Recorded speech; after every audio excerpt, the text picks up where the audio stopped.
I am your educator Nikita Kargeti and today we talk about DNA. Previous video में आपको याद होगा कि मैंने आपको बेसिकली डीएनए के बारे में बताया था। डीएनए क्या है? DNA basically DNA is a polymer. साथ ही साथ मैंने बताया था कि डीएनए क्या है। बेसिकली डीएनए क्या करता है? इंफॉर्मेशन को one generation to next generation transfer करने का, पास ऑन करने का काम करता है, राइट। मैंने आपको ये भी बताया था डीएनए का मोनोमर क्या होता है? न्यूक्लियोटाइड होता है। और मैंने बताया था न्यूक्लियोटाइड 3 यूनिट से मिलकर बना है। First is nitrogenous base, second is pentose sugar and third is phosphate group, जिसमें मैंने आपको बेसिकली पेंटोज जो वीडियो की एंडिंग थी मैंने आपको पेंटोज शुगर का स्ट्रक्चर भी दिखाया था। आज हम बेसिकली बात करने वाले हैं यहाँ पे पेंटोज शुगर के ही बारे में, लेकिन यहाँ पे हम जानेंगे कि कैसे पेंटोज शुगर बन रहा है। उससे पहले आपको ये पता होना चाहिए कि शुगर है क्या। शुगर क्या है? All sugar are carbohydrate. जितना भी शुगर है वो सारा का सारा क्या है? वो सारा का सारा कार्बोहाइड्रेट है, ठीक है। तो आपको ये पता होना चाहिए, मैं शुगर की बात करी, शुगर है क्या? Sugar is carbohydrate, right. अब ये जो कार्बोहाइड्रेट है इसका अगर आपको याद हो 11th में आपने पढ़ा होगा, इसके 3 टाइप्स होते हैं, राइट। 3 पार्ट्स हैं इसके। क्या क्या है? First is monosaccharide, second is oligosaccharide and the third is polysaccharide. Okay, monosaccharide, oligosaccharide and polysaccharide. Carbohydrate basically क्या है? 3 पार्ट्स में डिवाइडेड है। यहाँ को 3 टाइप्स हैं इसके। क्या है ये 3 types? Monosaccharide, oligosaccharide and polysaccharide. अब देखिए, ध्यान से सुनिए मेरी बात। मोनोसैकेराइड किसे कहते हैं? मोनोसैकेराइड किसे कहते हैं? जहां पे आपको 3 to 7 कार्बन चेन दिखाई दे, ठीक है। जिस स्ट्रक्चर में आपको 3 to 7 कार्बन की चेन दिखाई दे रही है उसे हम कहते हैं मोनोसैकेराइड। ऑलिगोसैकेराइड क्या होती है? ऑलिगोसैकेराइड में आपको लेस देन 10 मोनोसैकेराइड की आपको चेन दिखाई देगी। मोनोसैकेराइड क्या है? जहां पे आपको कार्बन की चेन दिखाई दे रही है, 3 to 7 कार्बन की चेन होगी, ठीक है। उसे हमने क्या कहा? मोनोसैकेराइड।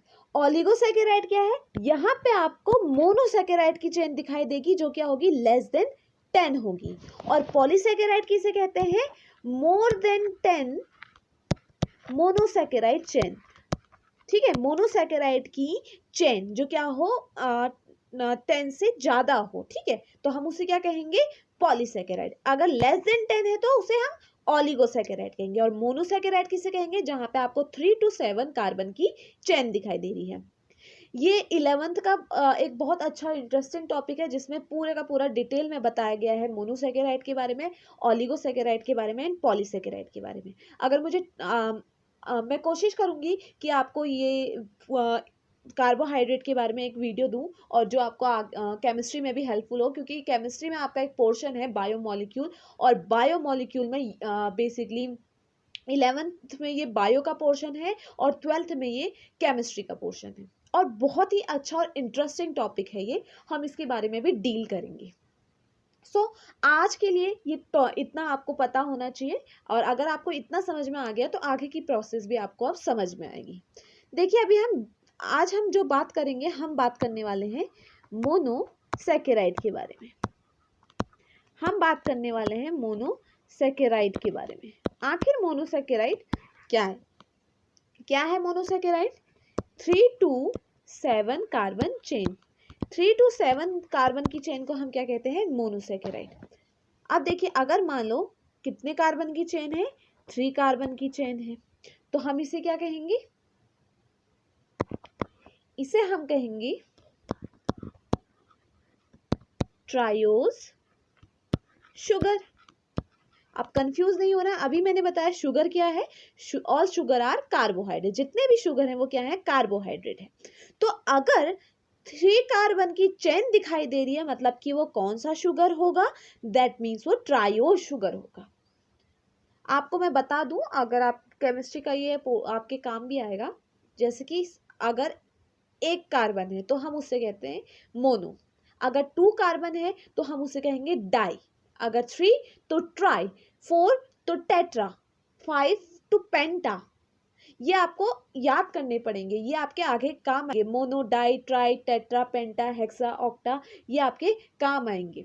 ये केमिस्ट्री में आपको बहुत ज़्यादा जरूरी है, आपको ये याद होने चाहिए। सो 3 कार्बन की चेन को हमने क्या कहा, ट्रायो शुगर। अगर 4 कार्बन की चेन हो तो आप खुद सोचिए क्या होगा,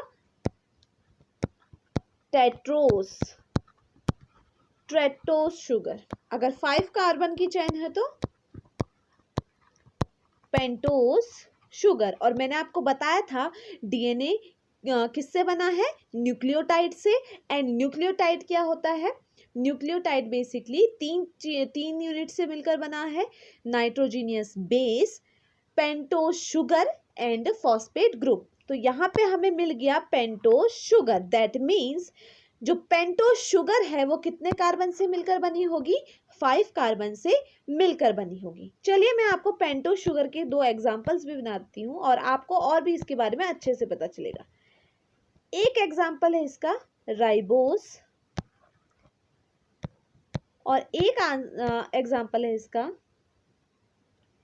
डी ऑक्सी राइबोस।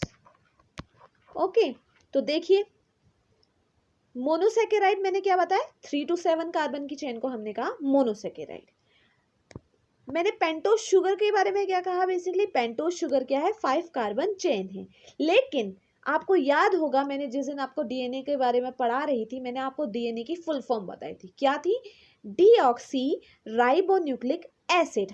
आपको यहाँ पे कुछ दिखाई दे रहा है, डीऑक्सी राइबोस। डीऑक्सी राइबोस क्या है, deoxy ribose is a 5 carbon sugar, right. तो डीएनए का जो नाम पड़ा है डीऑक्सीराइबोस, ये किस वजह से पड़ा है, क्योंकि उसमें क्या है, 5 कार्बन है। जो हम उसका रिंग लाइक स्ट्रक्चर देखते हैं वो कैसा है, 5 कार्बन का है। और मैंने इससे प्रीवियस वीडियो में पेंटोस शुगर का स्ट्रक्चर भी आपको बना के दिखाया। वैसे ही देखिए राइबोस, अगर आपको पता हो आरएनए की फुल फॉर्म क्या है, तो उसकी फुल फॉर्म है ribonucleic acid, that means RNA भी कितने कार्बन से मिलकर बना है, आरएनए भी 5 कार्बन से ही मिलकर बना है। तो दोनों अगर 5 कार्बन से मिलकर बने तो डिफरेंस क्या है, ये भी मैं आपको बताऊंगी, आपको चिंता करने की जरूरत नहीं है। पहले आप देखते हैं कि आखिर डीऑक्सीराइबोस न्यूक्लिक एसिड बनता कैसे, एंड डीऑक्सीराइबोस बनता कैसे ये देखेंगे। उसके बाद हम देखेंगे कि कैसे डीएनए बनता है, डीऑक्सीराइबोन्यूक्लिक कैसे बनता है। पहले हमने देखना है डीऑक्सीराइबोस कैसे बन रहा है, फिर हम वही नाइट्रोजीनियस बेस के बारे में बात करेंगे, फिर देखेंगे कि फॉस्फेट ग्रुप कैसे जोड़ा है। हम ऐसे करके सारी चीज़ें लेके चलेंगे।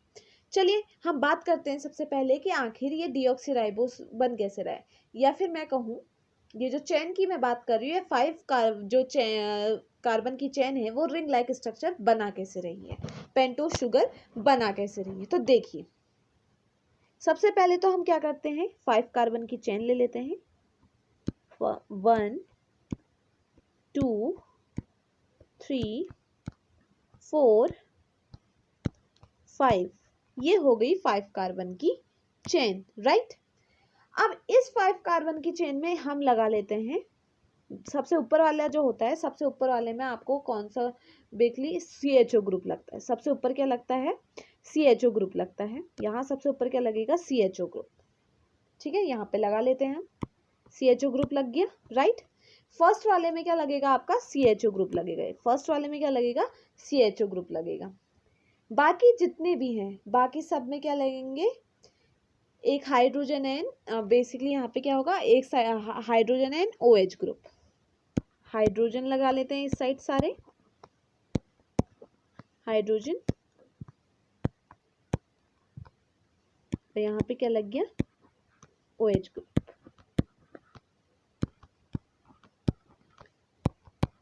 तो ये स्ट्रक्चर है बेसिकली, हम यहाँ पे किसकी बात कर रहे हैं, सबसे ऊपर क्या होगा, सबसे ऊपर क्या देख रहे हैं हम, CHO ग्रुप लगेगा। यहाँ सबसे ऊपर क्या लगेगा, आपको बस याद रखना है फर्स्ट नंबर पे CHO ग्रुप लगेगा।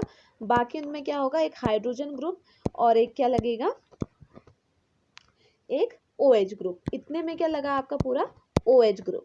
सो बेसिकली अब हम यहाँ से समझेंगे कि आखिर कैसे पेंटोज शुगर बन रही है, हम ये देखेंगे। चलिए देखते हैं कि आखिर पेंटोज शुगर बन कैसे रही है।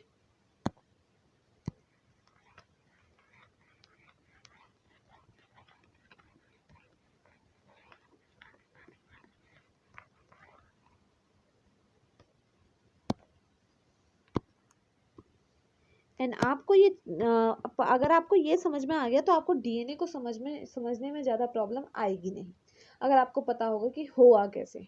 तो देखिए क्या होगा, ये जो 4 नंबर का कार्बन है ना, ये समझिए, इसको थोड़ी सी शरारत सूझी और इसने क्या किया, इसका जो सबसे पहले हाइड्रोजन ग्रुप है, हाइड्रोजन ग्रुप कहाँ पे चल जाएगा, बेसिकली ये समझिए हाइड्रोजन ग्रुप यहाँ चले गया एंड साथ ही साथ क्या है, जो ऑक्सीजन है ये भी जाके यहाँ लग जाएगा, राइट। फर्स्ट वाले के साथ जाके लग गया है। तो अब देखिए, अगर मैं इसका स्ट्रक्चर आपको दिखाऊं, सिर्फ और सिर्फ चेंजेस कहाँ पे आए हैं, इतनी एरिया में आए हैं। जो रिंग लाइक स्ट्रक्चर होता है, रिंग लाइक स्ट्रक्चर में क्या होता है, ये क्या चले जाते हैं, बेसिकली जो CHO ग्रुप है उसके साथ जुड़ने को चले जाते हैं। अब देखिए यहाँ पे स्ट्रक्चर बनेगा कैसे, आपको याद रखना है कि जो 4th नंबर वाला बेसिकली ग्रुप है वो कहाँ लगा हुआ है, फर्स्ट वाले के साथ लगा हुआ है। अब मैं जरा एक रिंग लाइक स्ट्रक्चर बनाती हूँ। तो देखिए, सबसे पहले तो एक क्या है, सबसे पहले तो मैं बताती हूँ, जो ऑक्सीजन गया था उसको रखते हैं, ठीक है। ये समझिए कुछ इस तरीके का मैंने एक स्ट्रक्चर बनाया था। अब ये समझिए, ये है फर्स्ट नंबर का कार्बन, यहाँ पे है क्या, फर्स्ट नंबर का कार्बन का है, यहाँ पे है, समझिए, ठीक है। इस पे क्या लगा, बेसिकली इस पे क्या लगा, OH एंड H। आपको OH एंड H बता दूं, H हाइड्रोजन ग्रुप पहले से था, राइट, और एक हाइड्रोजन ग्रुप आके ऑक्सीजन के साथ लगा था, और वो जो दूसरी ऑक्सीजन थी वो कहाँ आ गई थी, यहाँ पे आ गई थी, राइट। सेकेंड वाले में भी ऐसे ही होगा, बेसिकली क्या होगा, यहाँ पे हाइड्रोजन ग्रुप और OH, ये है सेकेंड कार्बन। थर्ड कार्बन में भी ऐसे ही होगा, OH एंड हाइड्रोजन ग्रुप, यहाँ पे आया थर्ड कार्बन। फोर्थ कार्बन देखिए, ये फोर्थ कार्बन का है, यहाँ पे क्या आया, यहाँ पे हाइड्रोजन ग्रुप। अब देखिए, मैंने आपको क्या बताया था, आपको अगर याद हो, जो फोर्थ वाला कार्बन था उसी के नीचे क्या था, 5th नंबर का कार्बन था, लेकिन फोर्थ वाले कार्बन क्या चले गया था, फर्स्ट वाले के पास। देखिए, फर्स्ट एंड फोर्थ आपस में एक दूसरे से जुड़ रहे हैं, मिल रहे हैं रिंग लाइक स्ट्रक्चर में, राइट। यहाँ पे आ जाएगा 5th नंबर का कार्बन जो है CH2OH। CH2OH हुआ क्या, कार्बन की मैंने आपको चेन बना के दिखाई, सबसे ऊपर वाले में कौन सा ग्रुप था, CHO ग्रुप था, राइट, CHO ग्रुप था। CHO ग्रुप में क्या हुआ, बेसिकली जो 4th नंबर का कार्बन था, 4th नंबर के कार्बन में क्या हुआ, उसके पहले उसका जो हाइड्रोजन ग्रुप था वो ऑक्सीजन के साथ जाके लग गया, ठीक है। और जो बेसिकली ये वाला ऑक्सीजन, जो उसका दूसरा 4th ग्रुप का ही जो ऑक्सीजन था वो यहाँ पे आ गया, राइट। तो ये क्या हुआ है, बेसिकली इस तरह, बेसिकली वो भी इस कार्बन के साथ जाके अटैच हो गया था, मैंने बताया था इस कार्बन पे जाके लग जाएगा, राइट। तो देखिए, first, second, third, fourth and ये 5th नंबर का कार्बन। तो इस तरीके से 5 कार्बन चेन बन गई है। बस हुआ क्या कि रिंग लाइक स्ट्रक्चर बना क्या, पहले कार्बन एंड 4th नंबर के कार्बन को आपके जुड़ने से क्या बना, बेसिकली ये रिंग लाइक स्ट्रक्चर बना, जिसे हम कह रहे हैं पेंटोज शुगर। मैंने आपको पेंटोज शुगर के एग्जांपल क्या बताए, राइबोस एंड डीऑक्सी राइबोस। ये स्ट्रक्चर कौन सा है, अगर मैं आपसे पूछूं तो ये स्ट्रक्चर क्या है, ये स्ट्रक्चर है राइबोस का। ये स्ट्रक्चर किसका है, राइबोस का। अगर आपसे पूछा जाए राइबोस का स्ट्रक्चर कैसा होता है, तो राइबोस का स्ट्रक्चर ऐसा होता है, मतलब RNA में जो फॉस्फेट ग्रुप लगा होगा वो ऐसा लगा होगा। तो डीएनए में कैसा लगा होगा, राइट। चलिए वो भी मैं बताती हूँ। डीएनए की फुल फॉर्म क्या है, deoxy ribo nucleic acid. Deoxy का मतलब है यहाँ पे क्या होगा, यहाँ पे ऑक्सीजन निकल जाएगा। डीऑक्सी का मतलब क्या है, ऑक्सीजन का निकल जाना। तो यहाँ पे ऑक्सीजन निकल जाएगा, राइट। अब यहाँ पे सिर्फ और सिर्फ क्या रहेगा, हाइड्रोजन ग्रुप रहेगा। उसके नाम में ही उसका आंसर छिपा है, डीऑक्सी, दैट मीन्स ऑक्सीजन का निकलना। और ये स्ट्रक्चर हो गया, ये स्ट्रक्चर हो गया बेसिकली डीऑक्सी राइबोस का। ये स्ट्रक्चर किसका है, डीऑक्सी राइबोस का। बस हुआ क्या, डीऑक्सी राइबोस और राइबोस में क्या डिफरेंस है, यहाँ पे क्या आता है, OH ग्रुप आता है किसमें, राइबोस में, और डीऑक्सी राइबोस में यहाँ पे सिर्फ और सिर्फ हाइड्रोजन ग्रुप आएगा, दैट्स इट। और यहाँ पे हमने देख लिया कि पेंटोज शुगर आखिर बनता कैसे है। चलिए अब आगे चल के बात करते हैं। हमने पढ़ा था बेसिकली नाइट्रोजीनियस बेस में, मैंने आपको बताया था नाइट्रोजीनियस बेस में क्या है, ये डिवाइडेड है basically 2 ring like structure and 1 ring structure. 2 rings को हम क्या कहते हैं, प्यूरिन कहते हैं, एंड 1 रिंग को क्या कहते हैं, पिरिमिडीन कहते हैं। देखिए अब मैं बात करती हूँ यहाँ पे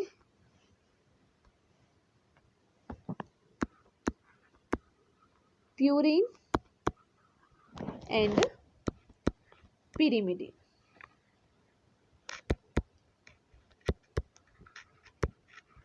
देखिए अगर मैं बात करूँ प्यूरिन की, प्यूरिन में कौन से नाइट्रोजीनियस बेस आता है, आपको मैं बता दूं नाइट्रोजीनियस बेस क्या है। Nitrogenous base are adenine, guanine, cytosine and thymine.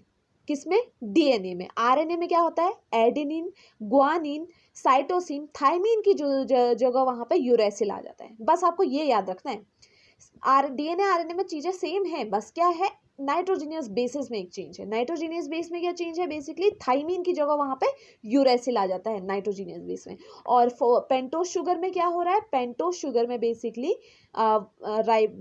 RNA में क्या होगा, जो सेकंड नंबर का कार्बन है वहां पे OH ग्रुप आ जाएगा, लेकिन वहां पे बेसिकली डीऑक्सीराइबोस न्यूक्लिक एसिड में मतलब डीएनए में नहीं आता है पेंटोज शुगर की जगह पे। अब मैं बात करती हूँ बेसिकली इनके बारे में। मैंने बताया नाइट्रोजीनियस बेस क्या है, adenine, guanine, thymine and cytosine in the case of DNA. अभी हम डीएनए की बात करें तो उन्हीं के बारे में बात करते हैं। प्यूरिन क्या थे, प्यूरिन में क्या था बेसिकली, आपको 2 रिंग्स क्या है, यहाँ पे आपको 2 रिंग दिखाई देंगी, लेकिन पिरिमिडिन में आपको एक सिंगल रिंग ही दिखाई देगी, राइट। प्यूरिन में आते हैं एडेनिन एंड ग्वानिन। प्यूरिन में क्या आते हैं, एडेनिन एंड ग्वानिन। एंड यहाँ क्या आते हैं, यहाँ पे आते हैं थाइमिन एंड साइटोसिन।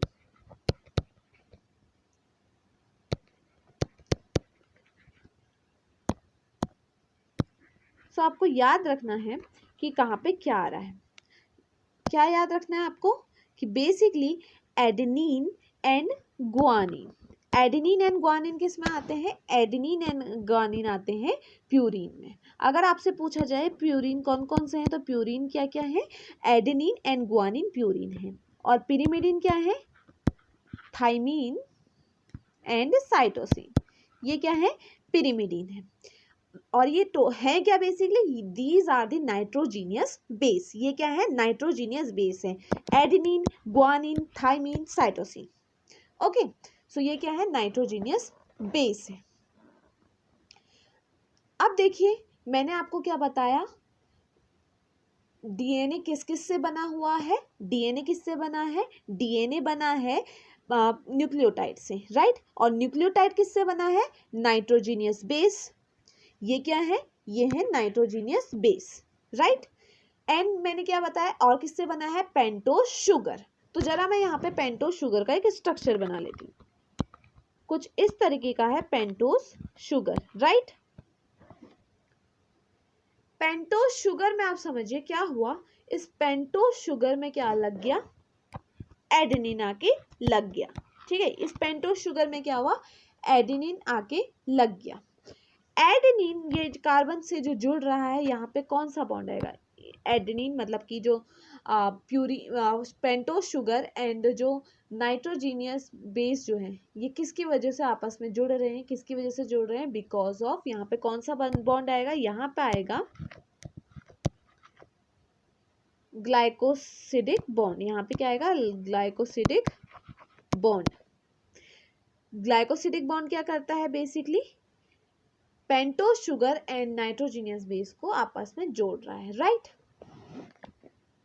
अब हम इस स्ट्रक्चर को क्या कहेंगे, जहाँ पे शुगर बेसिकली पेंटोस शुगर पे एडेनिन जुड़ा है, बेसिकली एडेनिन कहूँ या फिर ग्वानिन भी जोड़ सकता है, थाइमीन भी जोड़ सकता है, साइटोसिन भी जोड़ सकता है, इनमें से कोई भी जोड़ सकते हैं, राइट। हम इसे क्या कहेंगे, हम इन्हें कहते हैं न्यूक्लियोसाइड। हम इन्हें क्या कहते हैं, हम इन्हें कहते हैं न्यूक्लियोसाइड। आपको पता होना चाहिए नाइट्रोजीनियस बेस, चलिए मैं आपको लिखती हूँ यहाँ पे, nitrogenous base and pentose sugar, nitrogenous base and pentose sugar जो है ये क्या करेंगी, ये बनाएंगी न्यूक्लियोसाइड। अगर आपसे पूछा जाए न्यूक्लियोसाइड क्या है, तो न्यूक्लियोसाइड क्या है, न्यूक्लियोसाइड क्या है, nitrogenous base and pentose sugar को हम उनके स्ट्रक्चर को क्या कह रहे हैं, इनको हम क्या कह रहे हैं, न्यूक्लियोसाइड कह रहे हैं। इनके स्ट्रक्चर को हम क्या कहेंगे, जहाँ पे ये दोनों मिले हुए होंगे, मतलब जहाँ पे लगे मतलब कि पेंटोस शुगर में अगर कोई नाइट्रोजीनियस बेस लगा है तो हम इसे क्या कहेंगे, न्यूक्लियोसाइड कहेंगे। इतने स्ट्रक्चर को हमने क्या कहा, न्यूक्लियोसाइड। जब इस स्ट्रक्चर में क्या लग जाएगा, फॉस्फेट ग्रुप लग जाएगा, तब हम उसे क्या कहेंगे, न्यूक्लियोटाइड। अभी ये स्ट्रक्चर क्या है, अभी ये स्ट्रक्चर सिर्फ और सिर्फ क्या है, न्यूक्लियोसाइड। कैसे है ये न्यूक्लियोसाइड, बेसिकली ये हो गया पेंटोस शुगर का स्ट्रक्चर और इस पे क्या लग गया, बेसिकली कोई भी ग्रुप, एडेनिन लग गया, या मैं कहूँ इसकी जगह मैं कह देती हूँ साइटोसिन लग गया, या यूरेसिल लग गया, सॉरी यूरेसिल नहीं, या थाइमीन लग गया, या फिर ग्वानिन लग गया, इनमें से कुछ भी लगेगा, तो हम इसे क्या कहेंगे, न्यूक्लियोसाइड। इस स्ट्रक्चर को मैंने क्या कह दिया, न्यूक्लियोसाइड कह दिया, राइट। न्यूक्लियोटाइड कैसे बनेगा, जब इसमें एक फॉस्फेट ग्रुप आके लगेगा। अब हम जो नेक्स्ट वीडियो होगी उस नेक्स्ट वीडियो में हम देखेंगे कि आखिर फॉस्फेट ग्रुप कैसे लग रहा है, और अगर एडेनिन लगेगा तो हम उसे क्या कहेंगे, ग्वानिन लगेगा तो उसे क्या कहेंगे, हम ये सारी चीज़ें हम डिस्कस करेंगे। सो आई होप आपको ये वीडियो अच्छी लगी हो, आपके वीडियो काम आई हो, और अगर आपको ये वीडियो अच्छी लगी हो so don't forget to like, comment, share and subscribe. Thank you so much for watching.